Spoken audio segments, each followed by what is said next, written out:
Alright,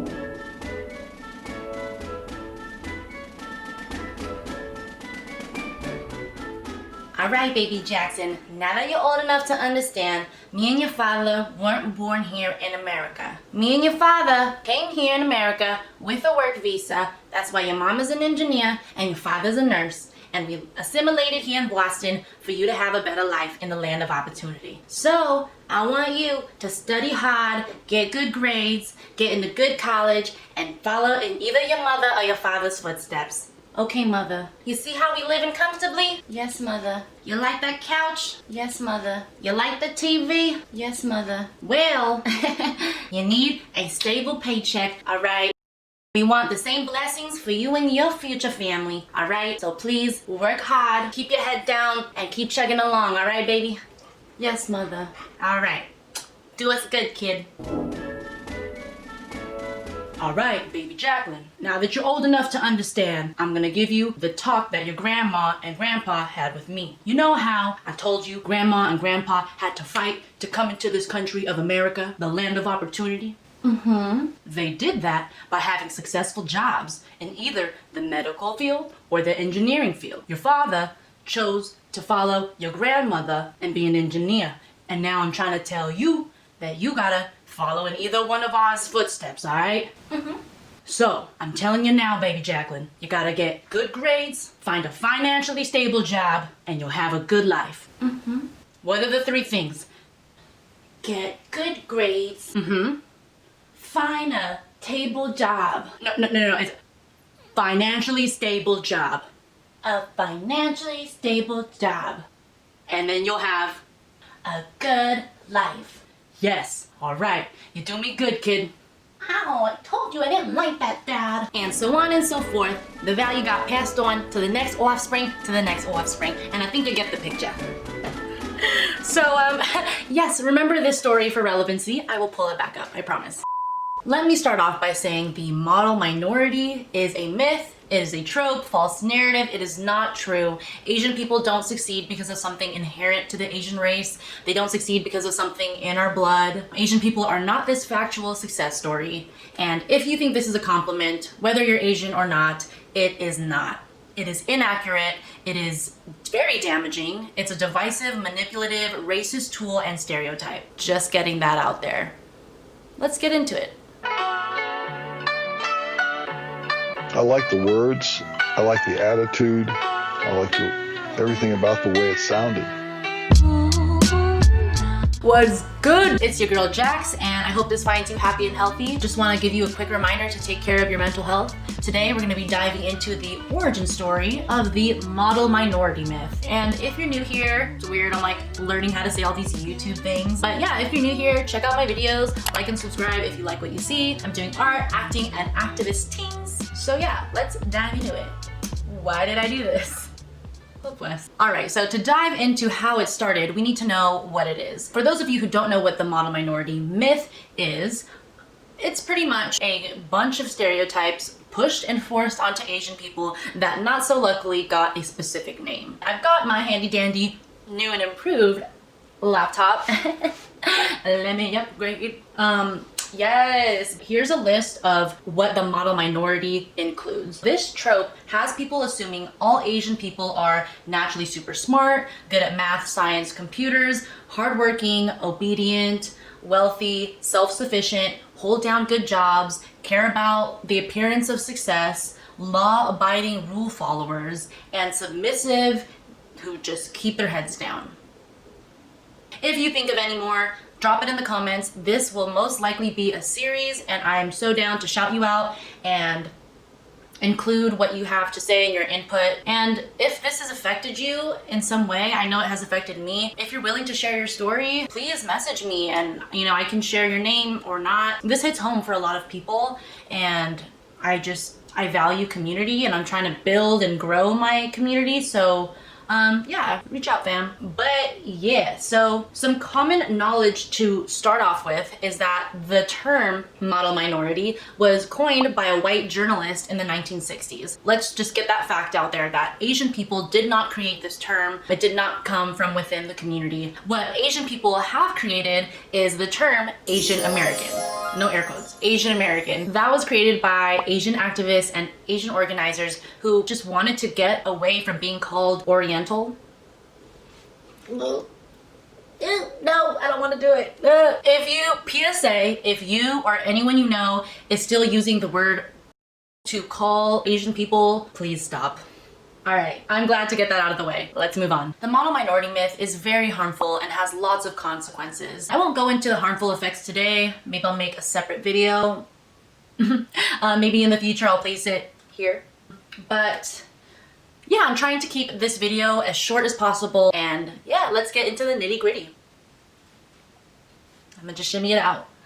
Transition editing jacks. All right, so let's take it all the way back to the 1800s when the first Chinese immigrants have landed in America. Americans always didn't view Asian Americans as this model minority. It was quite the opposite. Early Americans viewed these Chinese immigrants as sus. Some actually went as far as calling them as the opposites, like the opposite of Western people. This collective view of the Chinese immigrants has turned into they are lazy, opium addicted, evil heathens who are stealing their jobs and stealing their women. I've touched briefly on this on my other video about Asian representation in the media. These early stereotypes and racist views were called yellow peril. Some of you might have heard about this. If not, let's go into a quick sidebar for people who don't know about it. Cue sidebar. Here, I'm gonna pull up just a simple type in yellow peril on Wikipedia. I'm gonna pull it up so you can read along. The yellow peril is a color metaphor that represents the peoples of East Asia as an existential danger to the Western world. As a psychocultural menace from the Eastern world, fear of the yellow peril is racial, not national, a fear derived not from concern with a specific source of danger or from any one people or country, but from a vaguely ominous, existential fear of the faceless, nameless hordes of yellow people, opposite in Western world. As a form of xenophobia, the yellow terror is fear of the Oriental, non-white other, a racialist fantasy presented in the book The Rising Tide of Color Against White World Supremacy. And sidebar, the hatred and discrimination against Chinese people had grew, and it led Congress to pass the Chinese Exclusion Act of 1882, which banned Chinese immigration in its entirety. Travel ban, everything just cut off. Sounds familiar. I don't know. Like if you know, you know. Since then, yellow peril persisted to not only Chinese people, but the hatred grew onto anyone of other Asian descents, and it grew to pretty much anyone who looked slightly Asian. What is said of Chinese is extended to Japanese, what's said of Japanese is transferred to Koreans, and so on and so on and so on. Some examples of this grown discrimination from Chinese people to all other Asian people would be in the 1930s, there were violent mobs against Filipinos. It happened mostly in Northern California. And then we have from 1939 to 1945, the Japanese internment / concentration camps post World War II. Here's a clip that I found interesting from Adam Ruins Everything on YouTube. Here it is, check it out. Because of anti-Asian racism during World War II, the United States interned Japanese Americans in concentration camps. Hey, it's our Japanese friend Kenji from up the street. Oh, that's not your friend. That's a spy. He wants to kill Americans.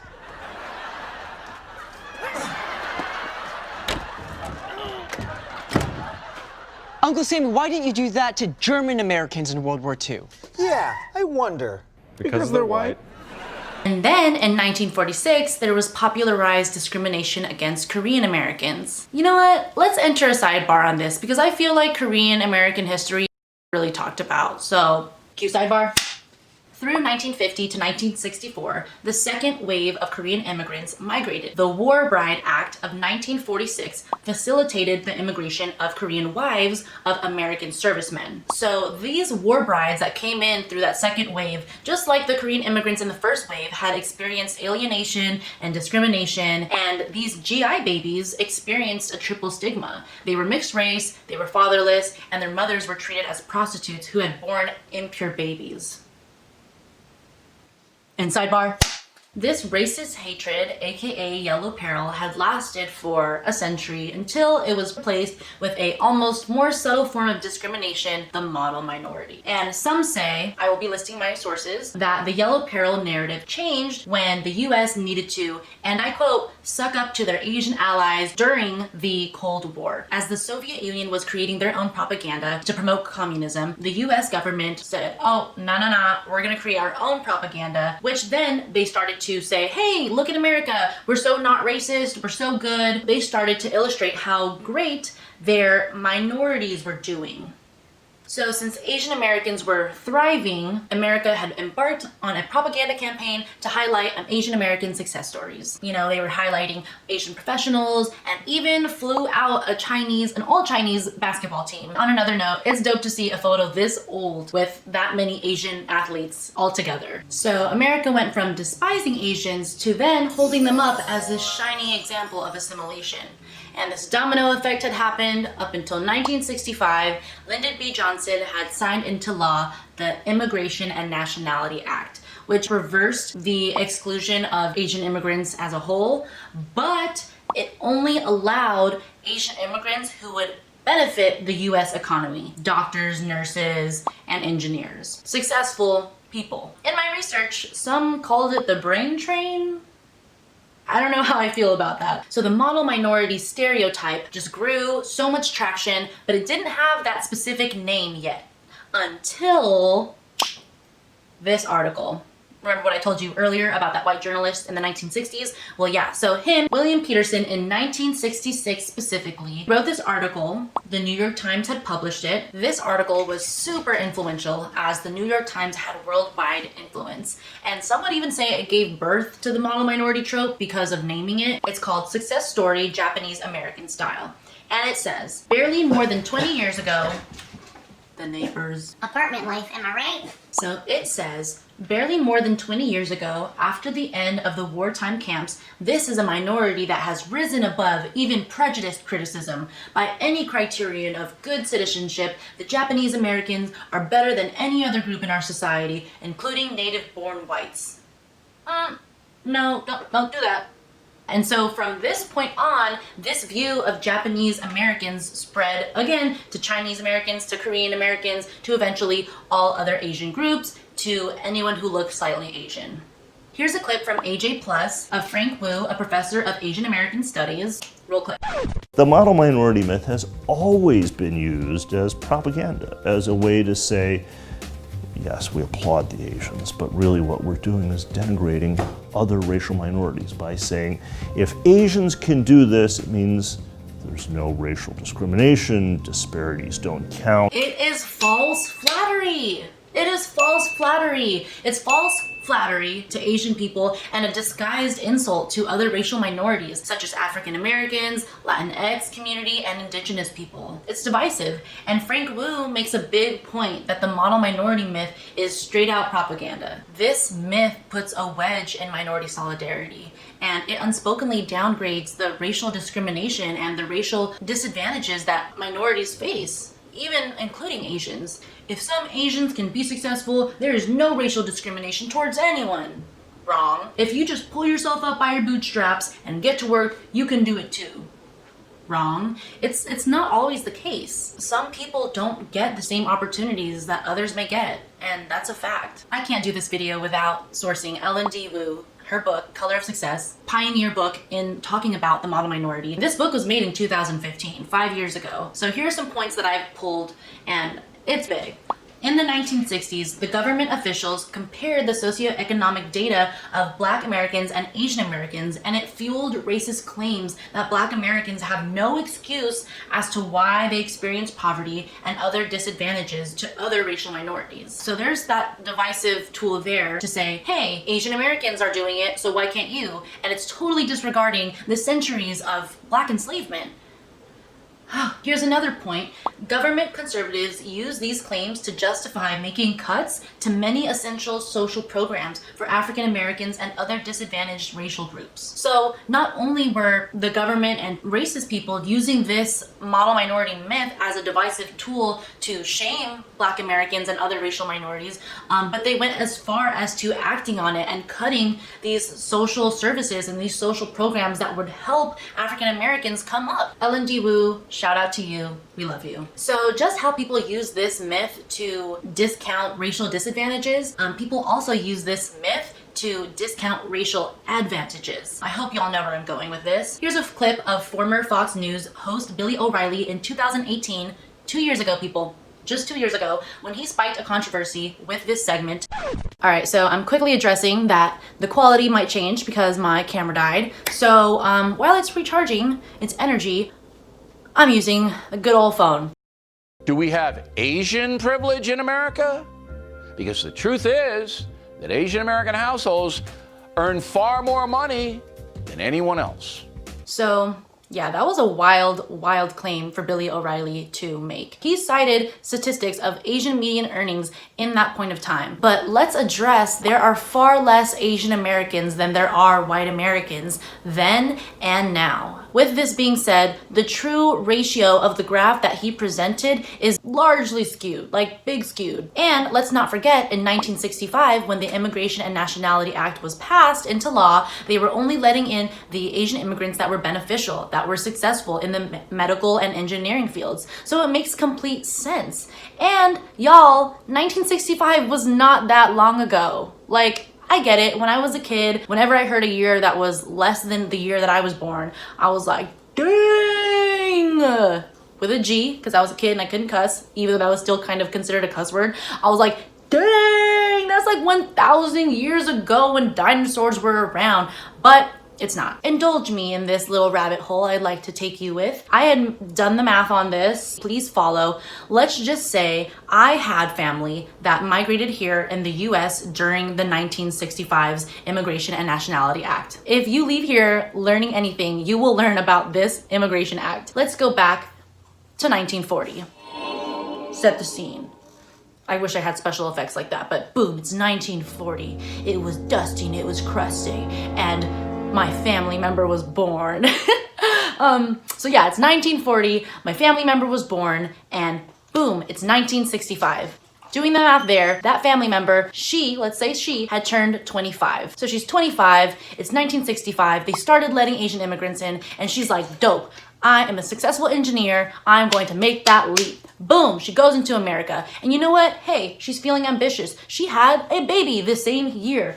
So that baby was born 1965, the year of the Immigration and Nationality Act. Let's skip 32 years later. The year is 1997. She's living in America and she became a nurse and she's like, all right, I think it's a good time. I'm gonna have a baby. Bam, bitch, it's me. According to this false story's math, that would have been my grandma, my Lola. Like, shout out Nanai. That's just about 3 generations of Asian Americans being counted in that graph versus the hundreds, maybe thousands of generations of white Americans. That was the story in the beginning. Boom. Boom. I don't know what I'm doing now. I'm delirious. It's like late. It's like getting late now. So to give clarity on why I had you go down this rabbit hole with me is to basically say, I don't believe that his claims can successfully ever discount white privilege. Thank you for indulging me in that rabbit hole. We can crawl back out now. Or actually, we might still be in this rabbit hole because, oh my gosh, she's trying to come up. Oh shit, don't kick that. That's my new laptop. Speaking from my own experience and hearing stories of my friends and other Asian people in the community, that parents do value hard work, just like any other parents, like of any other racial descent. Like, I don't know, but it makes sense that most Asian parents have fought to come to this country. So I get why they would pass on that value, and that's where my story comes into play. I'm sorry, she just likes licking ice cream, like imaginary ice cream, so I just do it, like it's fine. I so want to get into the harmful effects. It'll be juicy, it might get emotional, but we'll get into that another day. Again, maybe like another video on it, like I don't know, check it out. Oh my god, are you okay? Are you good? Okay. All right, I'm gonna put her down. It was nice for her to make her cameo. Oh, but she's so comfy. All right, we'll keep her. We'll keep her. In a short cliff note conclusion, in the 1800s, Chinese immigrants first arrived in America and they faced huge discrimination, which can also be named yellow peril, which they thought they were lazy, opium, addicted, evil heathens, etc. Then the narrative had switched when the government needed to have this propaganda campaign to get all of their allies in check, to show how great America is, how non-racist it is. So they were holding up their shiny token of minority group of assimilation, which would be the Asian group. And then this shares of success stories are going around, boom, fuels William Peterson to write that Japanese American success story article through the New York Times, which then had named this trope the model minority myth. And from there, boom, it went and spread, and it wasn't just Japanese American success stories, it went to Chinese, Koreans, to anyone else of the Asian descent. And pretty much it leads here today, where there is so much racism caused by this. Lots of things in the media, this minority group is shown in the media. One great example of this is the movie, we've all seen it, we all love it, Crazy Rich Asians, and it was a play on the model minority myth, because they were showing, yeah, here are these crazy rich Asians who did care about the appearance of success, but then there was Constance Wu's character. She was a play off of it. She was, you know, different. She chose to be a professor. She was not as polite or caring about success. She was just this ordinary gal, like how I feel like I am. But yeah, I hope that was a cool conclusion. Thanks for joining me in this like history lesson, this like entertainment education thing I've got going on. I love sharing the knowledge. I love doing the research, so you don't have to. Just kidding. Please do your research too. Subscribe if you want to see more of me. Turn on the notification bell. You know the drill. Oh my gosh. And before I go, I really hope that this added value to you. I hope that you learned something here that you could share with your family and friends. And share this video if you like. But all right, I gotta take care of this baby. But I go. Say bye. Okay, I'll put you down. Ow. I might cut that out. But what's up? It's your boy. I don't know how to start videos. Like, hey, what's good? But no, but yeah, like.